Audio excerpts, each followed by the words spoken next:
আমার নাম Shahid Uddin Chowdhury Annie.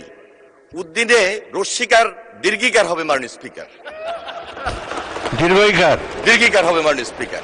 What is in a name? গোলাপকে যেই নামেই ডাকা হয় সুগন্ধ তো থাকবেই। এ ব্যাপারে আমি আপনার দৃষ্টি আকর্ষণ করছি মাননীয় স্পিকার। আপনি উত্তর দেন মাননীয় মন্ত্রী। মাননীয় স্পিকার, আমি মাননীয় সংসদ সদস্যকে আন্তরিকভাবে ধন্যবাদ জানাই।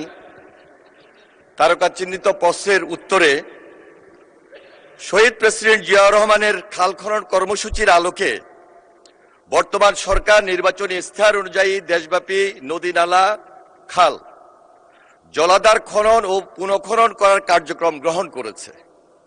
উক্ত কার্যক্রমের প্রধান লক্ষ্য হল গ্রামীণ অর্থনীতির মাধ্যমে দেশের কৃষি ব্যবস্থার উন্নয়ন সাধন করা। মাননীয় স্পিকার, উক্ত কর্মসূচির মাধ্যমে দেশের সকল জেলার নদ নদী ও খাল বিলের নাব্যতা পুনরুদ্ধার হবে, পানি ধারণ ক্ষমতা বৃদ্ধি পাবে, বন্যা নিয়ন্ত্রণে সহায়তা করবে, কৃষি উৎপাদন বৃদ্ধি পাবে এবং সেচ ব্যবস্থার উন্নয়ন ঘটবে।